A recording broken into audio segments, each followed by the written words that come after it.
সাহিবুল মখলুকাত নফসি নফসি, দাউদ খলিফাতুল্লাহ নফসি নফসি, ইব্রাহিম খলিলুল্লাহ নফসি নফসি, মুসা কালিমুল্লাহ নফসি নফসি।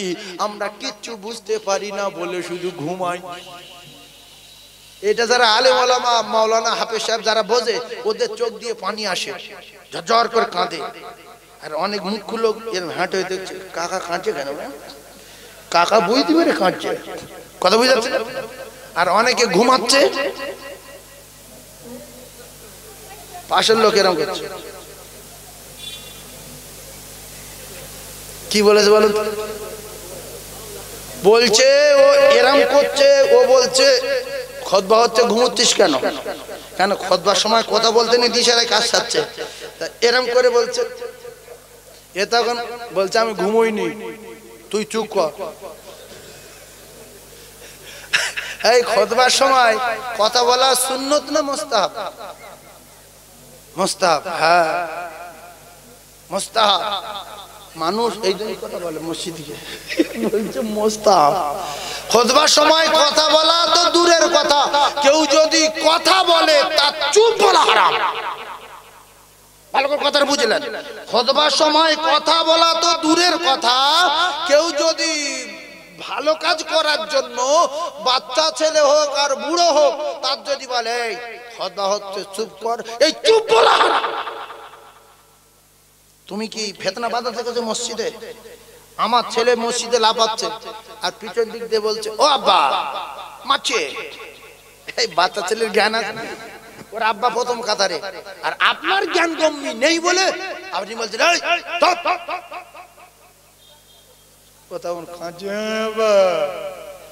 এবার বাপ রেগে গেছে না যায়নি, ওই বলছে তুই আমার ছেলের হ্রাস করছিস কেন? খুতবা চলছে কিন্তু তো চেল্লাচ্ছে কেন? বাপ বলছে ও চেল্লাচ্ছে, তোর বাবার কি? আর এই শয়তান দুটো গন্ডগোল বেঁধেছে না দেয়। এই জন্য বাচ্চা ছেলে চেল্লাবে, বাচ্চা ছেলে মসজিদে লে যাবে, ওরা বেগুনা মাসুম, ওরা হাঁকাহাঁকি করুক, ওরা বারান্দায় ছুটুক, ওদের ট্রেনিং দিতে হবে। আমরা যদি বাচ্চাদের মসজিদে না নিয়ে যাই, পরে এইরকম এখন যেন যায় না, আর জিন্দিন হিন্দুরা তাদের বাচ্চাদের নিয়ে মন্দিরে যায়, গিয়ে বলে এইটা অমুক ঠাকুর, ওইটা অমুক ঠাকুর, এর নামে ওর নাম ওই, এখানে পয়সা দাও, ওখানে গড় করো। ওদের ধর্ম শেখাচ্ছে না শেখাচ্ছে? জোরে বলে। রমজান মাসে আমরা যখন বাচ্চা মসজিদে যাই, অনেক লোক বলে কেন বাচ্চা কাচ্চা নিয়ে আসো, তার মানে ওর কম পড়বে। তুমি জম্মের খাবে তো বাড়ির থেকে খেয়ে মাল নিয়ে এসো না, এখানে ফ্রি মাল খেয়ে দিয়ে এসো কেন?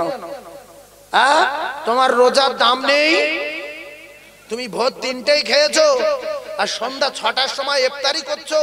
এত কষ্টের রোজা, মসজিদে কে কি মাল দেয় তার ঠিক নেই, মসজিদে খাওয়ার জন্য অত পাগল কেন?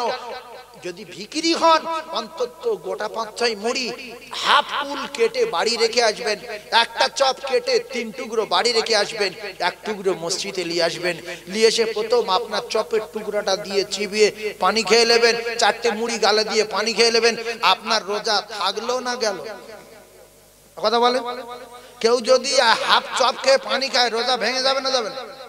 আরে কথা বলে। দুটো লোক বলছে রোজা ভেঙে যায়, আর সব লোক জানি একটুখানি চপ খেলে রোজা ভাঙে। আমি বলছি আপনি যদি 1 টুকরো চপ খেলেন আর 2 পানি খেলেন, রোজা থাকলো না গেল? রোজা ভেঙে গেল। এইবারে সুদখোর ইফতার দেশে, মদখোর ইফতার দেশে, বন্ধনের লিডার ইফতার দেশে, যে মেয়েটা বন্ধন করে সে ইফতার দিয়েছে।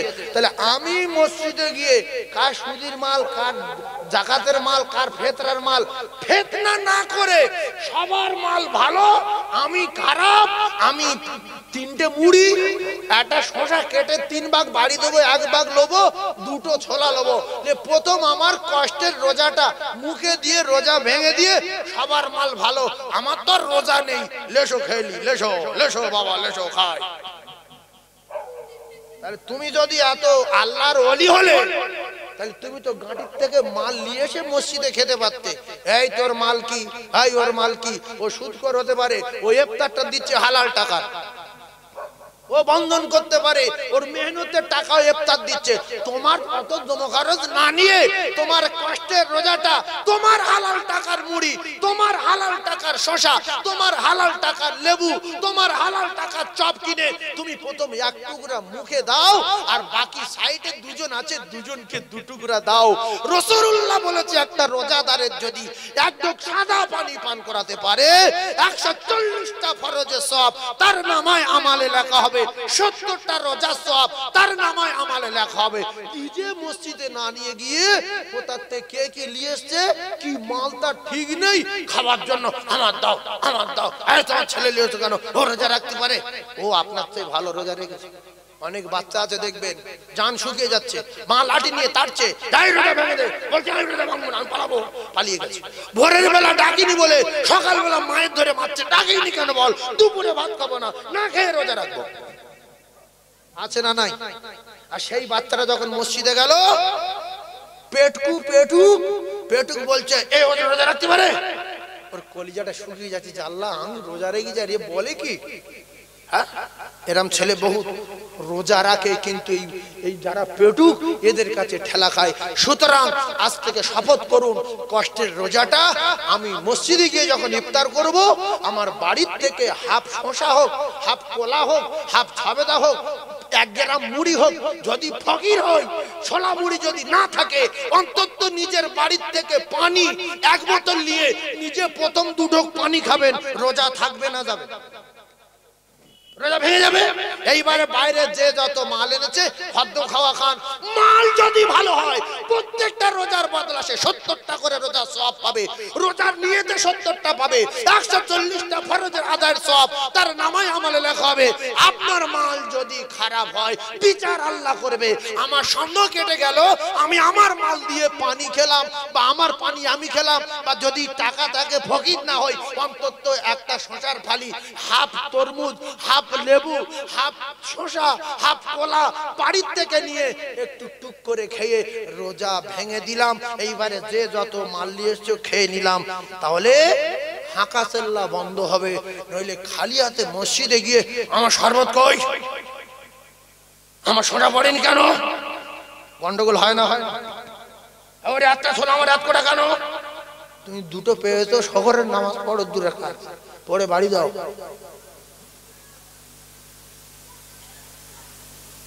অনেক লোক বলে অমুক লোকের ইফতার লিস্ট কেন, ও তো সুদ খায়। তুমি তো বাড়িতে আনতে পারো না কিছু, তুমি তোমারটা তো হালাল করো।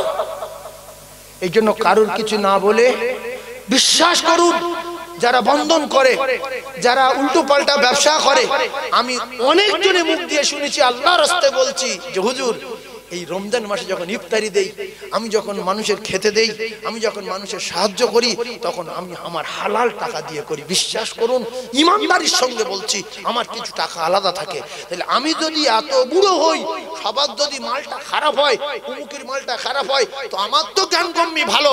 আমি কেন বাড়ির থেকে 1 মুঠো ছোলা সিদ্ধ নিয়ে যাইনি, কেন 1 মুঠো ছোলা নিয়ে যাইনি, কেন 1 গ্লাস পানি নিয়ে যাইনি? লোকের মাল খাবো আবার চোবরা করবো? রোজা ঘাঁটির টাকায় করা ভালো না খারাপ? ইফতারি সন্দেহ থাকবে? আর তাহলে প্রত্যেকে যদি গরিব হন 1 ঢোক করে পানি নিয়ে, সামনে রমজান, 1 ঢোক করে পানি সঙ্গে নিয়ে মসজিদে যাবেন, গিয়ে বিসমিল্লাহ বলে প্রথম পানিটা খেয়ে নেবেন। তাহলে আপনি রোজা করছেন আর ওরাও রোজা রেখেছে, যারা মেহমানদারি করছে, যারা বাঁটছে, আপনি বসে বসে চেল্লাচ্ছেন, আয় পানি লে, কখন তো বলছে পানি লে। ও যদি বলে অত বুড়ি করছো কেন, তুমি রোজা করছো, আমি রোজা করছি, দাঁড়াও আমি 2টো খাই, তাহলে ফেতনাটা হবে না? সবার হাতে যদি 1টা করে বোতল থাকে ফেতনা হবে? সে সেই ওখানে পানি দিচ্ছে, আপনি এখান থেকে চেল্লাচ্ছেন, এই পানি লে। সে তো রোজাদার, আপনি বাড়িতে পানি নিয়ে যাবেন, গেলে আপনার সন্দেহ কেটে যাবে যে আজকের আমার রোজাটা জান করে কষ্ট করে রেখেছি, আর আমি আমার মেহনত করা পয়সার পানি, আমার বাড়ির কলের পানি আমি প্রথম ঢোক মেরেছি, এবার যাই হোক তাই হোক লিয়ায় শুধু খেয়ে নেব। সেজন্য ভাইরা আমার, রাসূলুল্লাহ বলেছেন, যারা হারাম খাবে লা ইয়াদখুলুল জান্নাতা জাসাদুন উযিয়া বিল হারাম, হারাম করে ঠিকানা সোজা আল্লাহর জাহান্নাম। এ জীবনে আল্লাহর জান্নাতে যাবে না।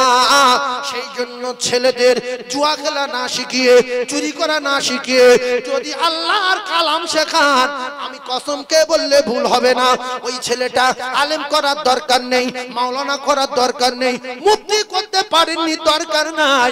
হালাল হারাম যতটুকু শিখলে বুঝবে, এতটুকু শিখিয়ে আপনি মাস্টার করেছেন, ডাক্তার করেছেন, আল্লাহ নবী জানান ওই ছেলে তার বাপের জানাজার ইমামতি করবে। আল্লাহ বলেন যখন দোয়া করবে রব্বির হামহুমা কামা রব্বায়ানি সগীরা বলে আল্লাহর দরবারে কাঁদবে, আমার আল্লাহ সন্তানের দোয়া কবুল করে তার মা বাপের কবরের আযাব থেকে আমার আল্লাহ নাজাত দিয়ে দেবে। ও বাপেরা, ও সোনা মানিকেরা, যারা তিনটে ছেলে জন্ম দিয়েছো, দুটো মেয়ে তৈরি করেছো, আমি আল্লাহর রাস্তায় বলছি একটা ছেলে অক্ত জানাজা পড়ার মতো তৈরি করুন।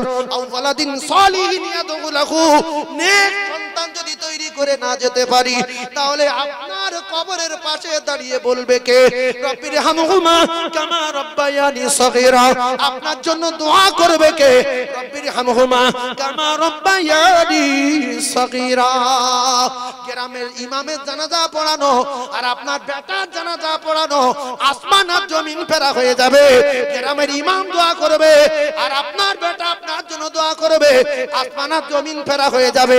তাই এমন ছেলে তৈরি করে রেখে যান, বাপের মৃত্যুর সময় যেন মাথা ধরে বসে সূরা ইয়াসিনটা পড়ে আব্বার গায়ে ফুঁক দিতে পারে। বিরাট লেখাপড়া শিখিয়েছে, আব্বা মরে যাচ্ছে, মাঝে মাঝে চোখ বেরিয়ে যাচ্ছে, জিভ বেরিয়ে যাচ্ছে, আর ছেলে এসে শুট করে দাঁড়িয়ে ইমাম সাহেবকে বলছে, হুজুর আব্বা চোখ বার করছো কেন?